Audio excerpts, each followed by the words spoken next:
Hello मित्रों, नमः संस्कृताय। मैं आराधना मिश्रा अपने यूट्यूब चैनल संस्कृत आराधना से आप सभी मित्रों का स्वागत करती हूँ। तो फ्रेंड्स, चलिए शुरू करते हैं संस्कृत मॉडल प्रश्न पत्र से संबंधित प्रश्नों की विशेष श्रृंखला को। तो चलिए यहाँ पर देखते हैं। इसके पहले की प्रश्नोत्तरी करा दी है। जितने भी 125 प्रश्नों की श्रृंखला होती है, जिसमें मैं 2 भाग 3 भाग में डिवाइड कर देती हूँ। तो छोटे छोटे वीडियो होते हैं, देखने में ऊब नहीं लगती है, ज़्यादा बड़ा नहीं बनाती वीडियो को। तो यहाँ पर इसके पहले मैंने 64 प्रश्नों की सीरीज पूरी भी कर दी है, जो मेरे चैनल के प्लेलिस्ट में सभी मित्रों को मिल जाएगी, तो वहाँ ज़रूर देखिएगा। और यहाँ आप शुरू करते हैं 65 प्रश्नों की श्रृंखला को। तो यहाँ बहुत ही महत्वपूर्ण प्रश्नोत्तरी है। सभी मित्र चैनल को सब्सक्राइब भी जरूर कीजिए, वीडियो को लाइक करिए और अपने मित्रों तक भी शेयर करिए। तो सब पहले शुरू करते हैं अपने प्रश्नों को। हमारा आज का पहला प्रश्न है, अधोलिखित में कौन वर्ण झस प्रत्याहार में आता है? तो अधोलिखित में से कौन सा वर्ण झस प्रत्याहार में आता है? खा, जा, टा या धा? तो 65 में ऑप्शन डी उत्तर दिया है। ऑप्शन डी सही हो जाएगा। धा जो कि झस प्रत्याहार में आता है, ऑप्शन डी उत्तर सही होगा। नेक्स्ट आगे है क्वेश्चन, घटिका शतक की उपाधि से विभूषित किए गए। तो घटिका शतक की उपाधि से कौन विभूषित किए गए? बाणभट्ट, भर्तृहरि, अंबिका दत्त व्यास या कालिदास? तो यहाँ घटिका शतक की उपाधि किससे कौन विभूषित हुए हैं? तो सी उत्तर सही हो जाएगा। शिवराज विजयम के रचयिता पंडित अंबिका दत्त व्यास। एक घड़ी में 100 श्लोक की रचना करने वाले कौन है? तो पंडित अंबिका दत्त व्यास हैं। सी उत्तर सही है। नेक्स्ट आगे है क्वेश्चन, बाणभट्ट का काल माना जाता है। तो बाणभट्ट का कौन सा काल माना जाता है? चौथी शताब्दी, 5वीं शताब्दी, छठी शताब्दी, 7वीं शताब्दी? 67 में ऑप्शन हो जाएगा डी उत्तर 7वीं शताब्दी माना जाता है बाणभट्ट का काल। ऑप्शन डी उत्तर सही हो जाएगा। नेक्स्ट आगे क्वेश्चन देखते हैं, गांधोग्धि पयः वाक्य में गाम की कौन सी संज्ञा होगी? तो गांधोग्धि पयः वाक्य में गाम की क्या संज्ञा होगी? कर्ता, कर्म, करण, अधिकरण? 68 में ऑप्शन हो जाएगा बी, कर्म संज्ञा होती है। गाम की कौन सी संज्ञा है? तो बी उत्तर सही हो जाएगा, कर्म संज्ञा होगी। नेक्स्ट आगे क्वेश्चन है, कादम्बरी के कथानक का आधार है। तो कादम्बरी के कथानक का आधार कौन है? महाभारत, पद्म पुराण, कथा सरित सागर या बृहद कथा? तो यहाँ पर 69 में डी उत्तर सही हो जाएगा, बृहद कथा। गुणार्ध की बृहद कथा से यहाँ पर कादम्बरी का कथानक आधार माना गया है। डी उत्तर सही हो जाएगा। नेक्स्ट आगे है क्वेश्चन, निम्नलिखित में से किसका संबंध उत्तरामचरितम से नहीं है? तो कौन सा ऐसा है जिसका संबंध उत्तरामचरितम से नहीं पूछा है? विदूषक का अभाव, करुणस की प्रधानता, गर्भांग की योजना, अष्टपदा नांदी? तो कौन सा नहीं है? यहाँ पर नहीं पूछा है, तो 70 में ऑप्शन यहाँ पर दिया है, उत्तरामचरितम से संबंधित नहीं है। तो विदूषक का अभाव जो कि उत्तरामचरितम में नहीं है, यहाँ पर विदूषक का अभाव उत्तरामचरितम में मिलता ही है, नहीं है। वहाँ पर विदूषक का अभाव नहीं है, करुणस की प्रधानता भी है, गर्भांग की योजना भी है, अष्टपदा नांदी भी है, लेकिन क्या नहीं है? तो विदूषक का अभाव। तो यहाँ पर उत्तरामचरितम में नहीं है, विदूषक अभाव पाया गया है। ऑप्शन ए उत्तर सही है। यहाँ पर भवभूति के तीनों रचनाओं में विदूषक का अभाव पाया जाता है, जिसमें विदूषक नहीं है। तो यहाँ पर ऑप्शन ए उत्तर सही हो जाएगा। नेक्स्ट आगे है क्वेश्चन, राजा शूद्र की राजधानी थी। तो राजा शूद्र की कौन सी राजधानी थी? विदिशापुरी, उज्जैनी, अवंती? इनमें से कोई नहीं। 71 में ऑप्शन ए उत्तर सही हो जाएगा, विदिशापुरी जो कि राजा शूद्र की राजधानी थी।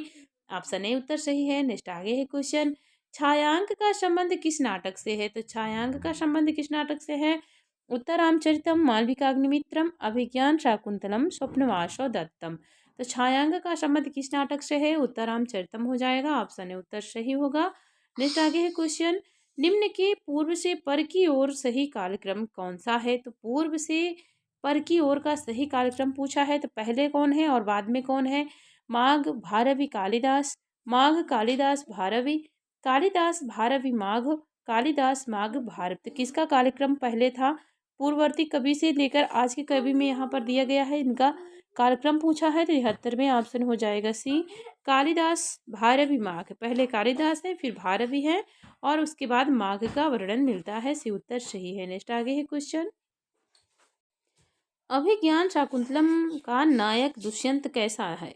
तो किस प्रकृति का नायक है दुष्यंत अभिज्ञान शाकुंतलम में? धीरोदात्त, धीरोधत्त, धीर ललित या धीर प्रशांत? तो 74 में ऑप्शन हो जाएगा यहाँ पर ए उत्तर सही है, धीरोदात्त प्रकृति का नायक है कौन? दुष्यंत, जो कि अभिज्ञान शाकुंतलम का नायक है।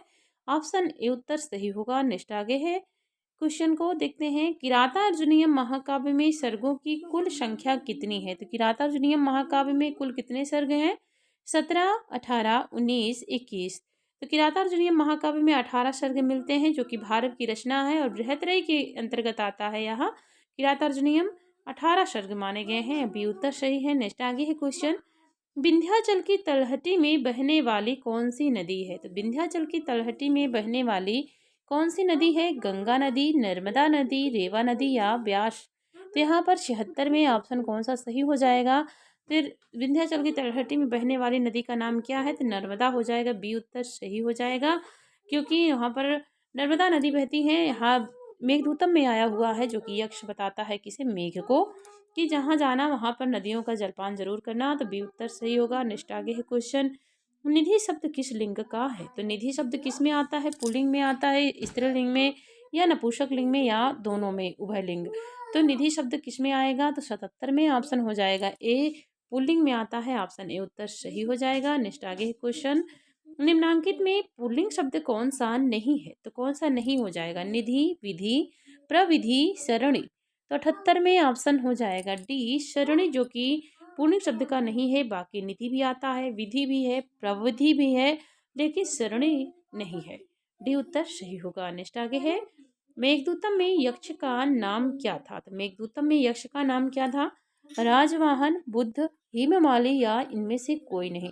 तो मेघदूतम में यक्ष का नाम तो नहीं है, वहाँ पर इनमें से कोई नहीं ऑप्शन सही हो जाएगा, क्योंकि यक्ष का नाम मेघदूतम में दिया ही नहीं गया है, क्योंकि वह एक शापित यक्ष था, तो उसका नाम लेना उचित नहीं समझा कालिदास ने। लेकिन ब्रह्मवैवर्त पुराण में हेममाली नाम मिलता है और यक्षिणी का नाम विशालाक्षी मिलता है।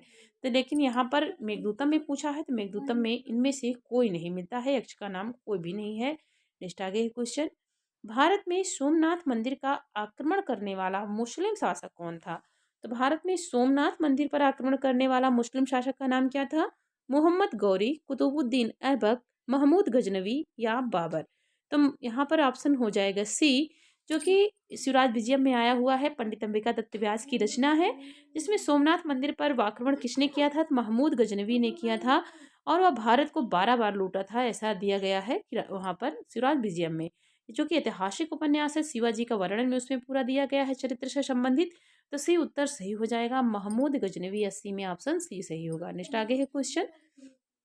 कौन सी रचना बाणभट्ट की नहीं है? तो कौन सी रचना ऐसी है जो कि बाणभट्ट की नहीं है? हर्षचरितम, कादम्बरी, तिलक मंजरी, मुकुट ताडिका? तो कौन सी रचना नहीं है? तो तिलक मंजरी, जो कि धनपाल की रचना है, ऑप्शन सी उत्तर। यह बाणभट्ट की रचना नहीं है। हर्षचरितम है, कादम्बरी में है, मुकुट ताडिका है, पार्वती परिणय है। 5 रचनाएं बाणभट्ट की मिलती है, जिसमें से यहाँ पर पूछा है तो 3 रचनाओं में सी उत्तर सही हो जाएगा, जो कि धनपाल की रचना है तिलक मंजरी। सी उत्तर सही है। नेक्स्ट आगे है क्वेश्चन। भी धातु के लोट लकार प्रथम पुरुष एक वचन का कौन सा रूप होगा? भी धातु के लोट लकार प्रथम पुरुष एक वचन का रूप पूछा है, तो भयतु, विभूतु, बभयतु या विभेतु? तो कौन सा ऑप्शन सही हो जाएगा भी धातु में? तो 82 में ऑप्शन हो जाएगा यहाँ पर बी उत्तर सही होगा। विभूतु हो जाएगा, विभूतु। ऑप्शन बी सही है। नेक्स्ट आगे है क्वेश्चन। अर्थो ही कन्या पर की एव यह सूक्ति किस कहाँ की है, यह किसकी है? तो अर्थो ही कन्या पर की एव यह सूक्ति किसके द्वारा कही गई है? अभिज्ञान शाकुंतलम में आया हुआ है। गौतमी की है, अनुसुईया की, शार्ंगिरों की या कणु की? तो यहाँ ऑप्शन डी हो जाएगा। अर्थो ही कन्या पर की एवं यह सूक्ति कणु की है, जो कि अभिज्ञान शाकुंतलम में कह रहे हैं कि कन्या ही पराया धन होती है, ऐसा दिया है कणु ने। नेक्स्ट आगे है क्वेश्चन। राजा दुष्यंत की प्रथम पटरानी कौन थी? तो अक्सर पूछा जाता है यह प्रश्न, इसमें कंफ्यूजन भी मिलता है। कोई यहाँ वसुमती कहता है तो कोई हंसपदिका कहता है, लेकिन यहाँ पर कौन सा हो जाएगा प्रथम पटरानी में? शानुमति नहीं है, शानुमति मेनका की सखी है, और वसुमती ही थी प्रथम पटरानी। शकुंतला, जो कि मेनका की पुत्री है और राजा दुष्यंत की तीसरी पटरानी में आती है, और मेनका, जो कि शकुंतला की माता का नाम है। तो प्रथम पटरानी पूछा है, तो बी उत्तर ही सही हो जाएगा, वसुमती हो जाएगा। नेक्स्ट आगे देखते हैं। राजन शब्द सप्तमी का एक वचन में रूप होगा, तो राजन शब्द का सप्तमी एक वचन में कौन सा रूप बनेगा? राजी, रागी, रागी एवं राजनी, राजनी। तो यहाँ पर ऑप्शन सी उत्तर सही हो जाएगा। रागी एवं राजन दोनों बनेगा सप्तमी एक वचन में रूप, रागी एवं राजन बनेगा। सी उत्तर सही होगा। नेक्स्ट आगे है क्वेश्चन देखते हैं। युष्मद शब्द के चतुर्थी बहुवचन का रूप क्या होगा? युष्मद शब्द का चतुर्थी बहुवचन में कौन सा रूप बनेगा? तुभ्यः, वह, युष्मेभ्यः, युष्मेभ्यम्। 86 में ऑप्शन हो जाएगा बी, वह बनेगा। तो यहाँ पर ते वाम वह, ऑप्शन बी उत्तर सही हो जाएगा। यहाँ ऑप्शन बी सही है, वैकल्पिक रूप में आया है तो पूछा है वह हो जाएगा। नेक्स्ट आगे है क्वेश्चन। लब धातु आत्मनेपदी विधिलिंग लकार मध्यम पुरुष बहुवचन का रूप क्या है? लब धातु का आत्मनेपदी के विधिलिंग मध्यम पुरुष बहुवचन का रूप पूछा है। लभेद्वम, लभध्वम, लभेत, लभे। तो मध्यम पुरुष बहुवचन में पूछा है तो कौन सा ऑप्शन सही होगा? 87 में ऑप्शन दिया है यहाँ पर हो जाएगा ए उत्तर। मध्यम पुरुष बहुवचन का रूप पूछा है, देखते हैं कौन सा सही हो जाएगा। यहाँ पर ऑप्शन हो जाएगा ए उत्तर होगा, लभेध्वम हो जाएगा। लभ धातु आत्मनेपदी के विधिलिंग लकार मध्यम पुरुष में क्या बनेगा? लभेध्वम बन जाएगा। विधिलिंग लकार में लभेथा, लभयाथाम, लभेध्वम बन जाएगा। नेक्स्ट आगे है क्वेश्चन। ब्रू धातु के लोट लकार अन्य पुरुष एक वचन का रूप है। तो ब्रू धातु के लोट लकार अन्य पुरुष में कौन सा रूप बनेगा? जो कि वैकल्पिक में पूछा जाता है। वदतु, ब्रवतु, ब्रवीतु, ब्रूहि। तो 88 में ऑप्शन हो जाएगा यहाँ पर सही उत्तर सी सही हो जाएगा, ब्रवीतु हो जाएगा। ऑप्शन सी सही है। नेक्स्ट आगे है क्वेश्चन। जन धातु आत्मनेपदी के विधिलिंग लकार उत्तम पुरुष एक वचन का रूप है। तो जन धातु आत्मनेपदी के विधिलिंग लकार उत्तम पुरुष एक वचन का रूप क्या बनेगा? जाएयम, जाएयम, जाए, जाए। तो 89 में ऑप्शन डी हो जाएगा। आत्मनेपदी के विधिलिंग लकार उत्तम पुरुष एक वचन का रूप पूछा है तो जाए बन जाएगा। डी ऑप्शन सही हो जाएगा। नेक्स्ट आगे है क्वेश्चन। संधि है तो संधि किसमें होती है? पद विधि में होती है, वर्ण विधि में होती है, इनमें से दोनों में होती है या इनमें से दोनों में नहीं होती है? तो वर्ण विधि में होती है। किस में होती है संधि मानी गई है? तो ऑप्शन 90 में सही हो जाएगा बी, वर्ण विधि में होती है। और पद विधि में क्या होता है? तो यहाँ पर समास हो जाता है। पद विधि में क्या होता है? समास होता है। और वर्ण विधि में क्या होता है? संधि होती है। ऑप्शन यहाँ पर बी सही होगा। नेक्स्ट आगे देखते हैं क्वेश्चन को। रामेण बाणेन हतः बाली वाक्य में बाली कौन कारक है? तो रामेण बाणेन हतः बाली वाक्य में बाली कौन सा कारक है? कर्ता, कर्म, प्रातिपदिक, करण। 91 में ए उत्तर सही हो जाएगा। बाली कौन है? तो कर्ता हो जाएगा। ऑप्शन ए उत्तर सही होगा। और यहाँ पर तृतीया में विभक्ति हुई है तो वाक्य में बाली का पूछा है तो बाली कर्ता हो जाएगा। नेक्स्ट आगे है क्वेश्चन। द्रोणो ब्रीहि वाक्य के ब्रीहि पद में कौन सी विभक्ति लगी हुई है? तो द्रोणो ब्रीहि वाक्य के ब्रीहि पद में विभक्ति पूछा है। प्रातिपदिकार्थ मात्र में प्रथमा, परिमाण मात्र में प्रथमा, परिमाण सामान्य को बताने में प्रथमा, परिमाण विशेष को बताने में प्रथमा। तो 92 में ऑप्शन हो जाएगा बी, परिमाण मात्र में प्रथमा हुई है, जो कि यहाँ पर द्रोणो ब्रीहि तो परिमाण मात्र में प्रथमा ब्रीहि पद में विभक्ति हो गई है। नेक्स्ट आगे है। भवान वपति का कर्मवाच्य क्या होगा? तो भवान वपति का कर्मवाच्य क्या बनेगा? त्वया वपते, त्वया वपते, भवता वपते, भवता उपते। 93 में ऑप्शन हो जाएगा सी, भवता वपते हो जाएगा। ऑप्शन सी उत्तर सही है। नेक्स्ट आगे है क्वेश्चन। मित्रों मैंने यहाँ तक 93 प्रश्नों की सीरीज पूरी की है, जो कि छोटे छोटे वीडियो में प्रोवाइड किए हैं। 125 प्रश्नों की श्रृंखला है, आपको 2-3 भाग में ये प्रोवाइड हो गए हैं।